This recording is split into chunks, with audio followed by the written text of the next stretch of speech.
Fala, gás nobre! Eu sou o professor Paulo Valim e em segundos começará a sua aula de Química. Para ficar por dentro de todo o conteúdo publicado em nosso canal, basta se inscrever e ativar as notificações. Você também pode acessar o nosso site para conteúdos exclusivos, exercícios, monitoria, material didático e muito mais. Então, já deixa o seu like e bora reagir!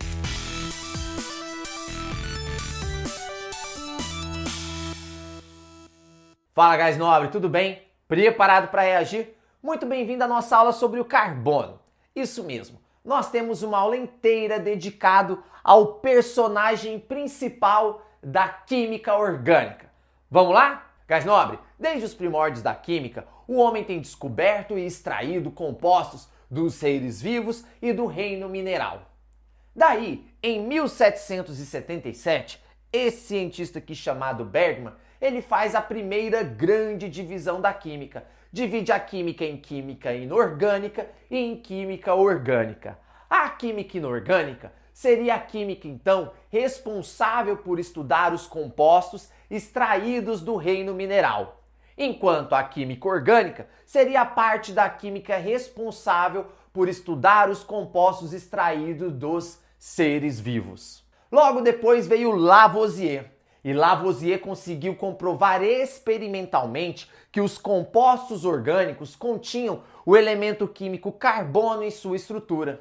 Daí, Kekulé lançou uma nova definição para a química orgânica. Ele disse que agora a química orgânica é a parte da química responsável por estudar os compostos do carbono. Tá aí a grande importância do carbono para a gente na química orgânica. Só que eu preciso fazer um parêntese, porque tem alguns compostos que possuem carbono, porém eles são compostos inorgânicos, como o dióxido de carbono, o monóxido de carbono, o carbono grafite, o ácido carbônico, o carbono diamante. Tudo isso daqui tem carbono, mas eles não são compostos orgânicos, eles são inorgânicos. Daí nós classificamos esses compostos como compostos de transição, que são compostos que, apesar de ter carbono, não são compostos orgânicos. Belezinha? Então, hoje nós podemos definir a química orgânica de maneira mais ampla dizendo o seguinte, que a química orgânica é a parte da química que estuda quase todos os compostos do carbono. Beleza? Então, isso é química orgânica, é aqui que nós vamos estudar então quase todos os compostos que têm carbono. Belezinha, gás nobre? Dito isso, eu acho que nós podemos começar o nosso estudo do carbono e da química orgânica falando um pouquinho das propriedades dos compostos orgânicos. O que difere os compostos orgânicos, além da presença do carbono, dos compostos inorgânicos? Dá uma olhada na tela. A primeira coisa que chama atenção na química orgânica é o elevado número de compostos. Atualmente, são conhecidos cerca de 7 milhões de compostos orgânicos e 200 mil compostos inorgânicos. Ou seja, nós temos uma grande quantidade de compostos orgânicos se comparado a compostos inorgânicos. Nos compostos orgânicos, nós temos também a predominância da ligação covalente. Então nós vamos ter aí compartilhamento de elétrons entre os átomos de um composto orgânico. A maioria dos compostos orgânicos é combustível, ou seja, sofre combustão, nós podemos queimar, ok? A maioria dos compostos orgânicos são apolares, ou seja, eles vão ser insolúveis em água. O ponto de fusão e ebulição dos compostos orgânicos são baixos, se a gente comparar eles aos inorgânicos iônicos. Eles são maus condutores de calor e eletricidade, que é uma característica dos compostos moleculares. E eles vão reagir, na maioria dos casos, mais lentamente do que os compostos inorgânicos. Belezinha? Agora, vamos falar um pouquinho sobre as propriedades do carbono. O primeiro cientista a falar sobre o carbono foi Kekulé. E ele disse que o carbono vai fazer sempre 4 ligações, que o carbono é tetravalente, ok? Disse também que essas 4 ligações são equivalentes, ou seja, as 4 ligações são iguais entre si. Se eu desenhar essa molequinha aqui, ó, CH3Cl, desse jeito, colocando o cloro aqui em cima, ela é a mesma dessa daqui que tem o cloro aqui do lado, porque essas ligações são idênticas entre si.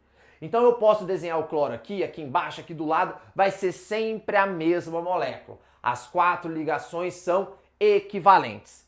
E por último, ele disse que o carbono tem uma grande capacidade de formar cadeias. Então a gente pode ter aí cadeias com uma grande quantidade de carbonos, com um número elevado de carbonos. Por isso que nós temos tanto composto orgânico assim, se a gente comparar os compostos inorgânicos. Beleza? Agora, vamos falar um pouquinho sobre essas 4 ligações que o carbono pode fazer? Ora, o carbono pode rearranjar essas ligações de vários jeitos diferentes. Eles podem fazer 4 ligações simples, eles podem fazer uma ligação dupla e 2 simples, eles podem fazer 2 duplas, eles podem fazer uma simples e uma tripla, ok? Então as 4 ligações que o carbono pode fazer, ele pode organizar de todas essas maneiras aqui. O importante é que ele faça 4 ligações. E ligação quádrupla, o carbono faz? Não. Ele não é capaz de fazer 4 ligações com outro elemento, por exemplo assim, ele não é capaz de fazer isso, tá? Por impedimento espacial isso não acontece. Então os arranjos que a gente pode ter das 4 ligações do carbono são essas.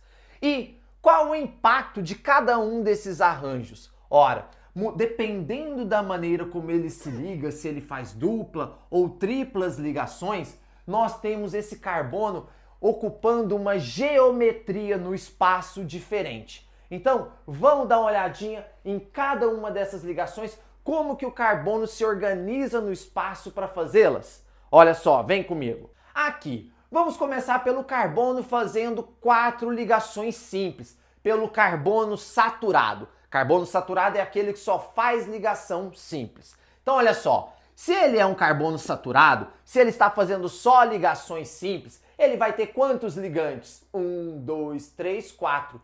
E qual é a geometria molecular quando a gente tem 4 ligantes? Como que esses átomos vão se arranjar no espaço para que eles fiquem o mais distante possíveis um do outro? Ora, através de um tetraedro, tá bom? Então eu vou ter um tetraedro aqui, ó, que é uma geometria espacial. Então eu tenho que desenhar isso aqui dizendo que eu tenho um ligante saindo do quadro. Eu tenho que desenhar isso aqui dizendo que eu tenho um ligante entrando no quadro. E esse daqui, esse carbono e esse outro ligante estão no plano do quadro. Eles estão aqui. Então se eu pegar aqui para você, ó, nós temos o plano passando aqui, passa um plano aqui, ó, que é esse carbono, ó, esse ligante aqui de cima e esse ligante aqui, ó. Então ele tá aqui, ó. Então se eu pegar isso e virar aqui, ó, tá vendo? Eu tenho um saindo do quadro, que é esse daqui, e tenho um entrando no quadro. Então quando eu tenho o carboninho fazendo 4 ligações simples, um carbono saturado, ele vai ter geometria tetraédrica. Esse ângulo aqui entre as ligações vai ser de 109 graus e 28 minutos. Combinado?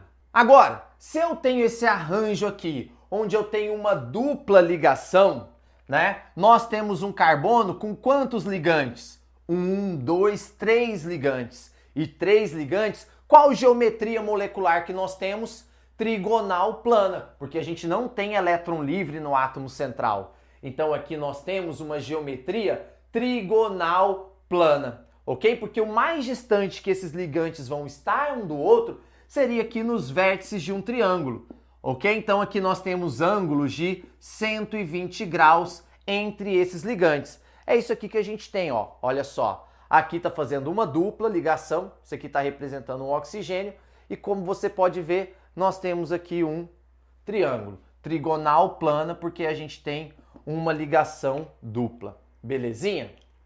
E esse outro carbono aqui, onde nós temos 2 ligações duplas. Ora, aqui eu tenho quantos ligantes? 2 ligantes.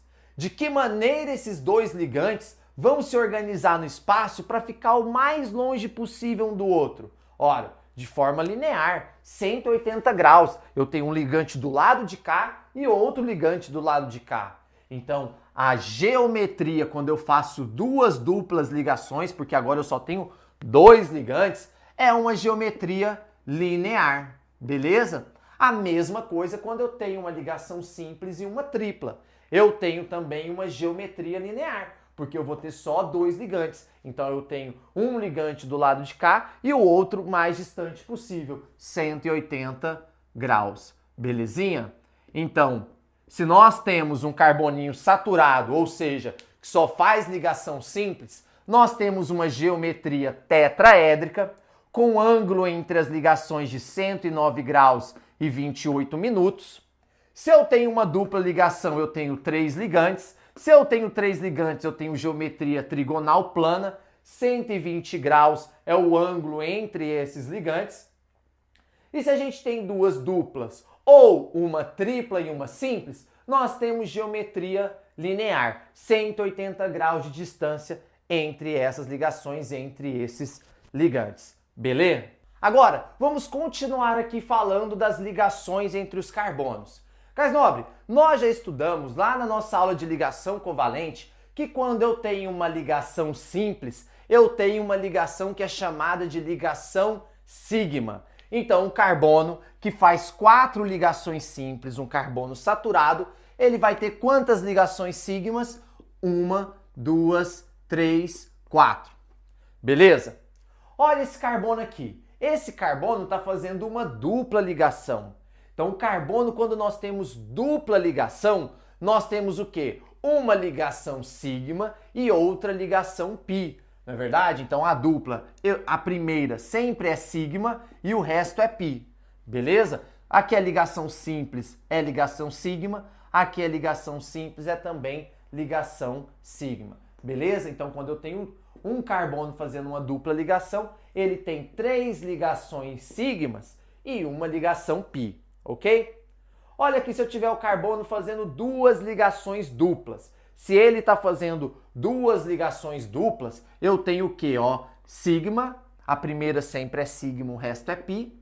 Sigma, a primeira sempre é sigma, o resto é pi. Então, se eu tiver fazendo 2 ligações duplas, eu tenho 2 ligações sigmas e 2 ligações pi, ok?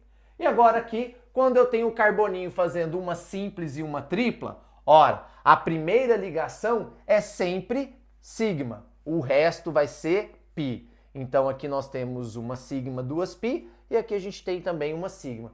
Então no total, nós temos aqui também 2 ligações sigmas e 2 ligações pi. Belezinha?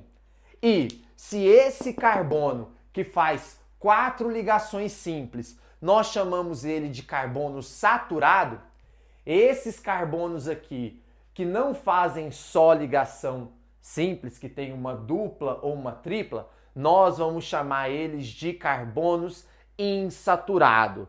Por último, para a gente encerrar aqui a classificação do carbono, só falta a gente falar da hibridização do carbono. Eu não vou entrar a fundo no que é hibridização, tá bom? Porque isso nem está no programa do Enem, mas é importante a gente saber qual que é a hibridização de cada um desses carbonos, tá? Quando um carbono faz ligações, somente ligações simples, nós dizemos que a hibridização dele é sp3. Então, quando eu tiver só ligação simples, geometria tetraédrica, é porque a hibridização do carbono, a maneira como ele organiza os seus orbitais, vai ser dessa maneira aqui, ó, sp3, ok? Agora, esse daqui, eu tenho uma ligação dupla, tá? Quando eu tenho uma ligação pi tira um p, ok? Uma ligação pi tira um p. Então, se aqui eu tenho uma ligação pi, a hibridização desse carbono vai ser sp2. Então, hibridização sp2 é quando eu tenho uma ligação pi, ou seja, uma dupla ligação, tá? E nós temos geometria trigonal plana. Então, trigonal plana, uma dupla ligação, carbono tem geometria sp2, ou seja, ele organiza os seus orbitais de maneira dessa hibridização aqui que nós chamamos de sp2. E por último, nós temos esses 2 outros carboninhos aqui, onde nós temos 2 pi. Ora, Se eu tenho 2π, eu tiro 2p. Então aqui não era sp3? Agora, como eu tenho 2π, eu vou tirar 2p. Eu vou ter uma hibridização que vai chamar sp, ok? Então, sp é como esses carbonos organizam seus orbitais no espaço para fazer ligação. E quando eu tiver duas ligações π, como aqui, ó, aqui eu tenho 2π, aqui também tem 2π na tripla, olha só. Então eu vou ter hibridização sp e geometria linear. Tá ok? Então a hibridização está conectado com a geometria e com o tipo de ligação que eles vão fazer. Se tiver uma π tira um p, sp2. Se tiver 2π, tira 2p, sp. Ok? Tranquilo? Então só para a gente matar isso daqui, ó, carbono que tem 4 ligações sigmas vai ter geometria tetraédrica, ângulo entre as ligações de 109 graus e 28 minutos e hibridização sp3. Carbono que fizer uma dupla vai ter geometria trigonal plana, ângulo de 120 graus e hibridização sp2.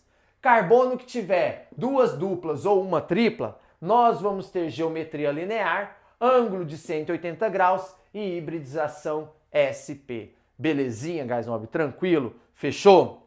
Com isso, nós encerramos esse assunto sobre a característica dos carbonos. Eu vejo vocês na nossa próxima aula. Um grande abraço e reage! Fala, guys nobre! Essa foi mais uma aula maravilhosa aqui no Ciência em Ação. Se você gostou, deixe o seu like. Se você quer mais conteúdo gratuito, veja a descrição do nosso vídeo e se inscreva no nosso canal. Agora, se você quer uma preparação completa para o Enem e vestibulares, conheça agora a nossa plataforma cienciaação.com.br. Um grande abraço e te vejo na nossa próxima aula.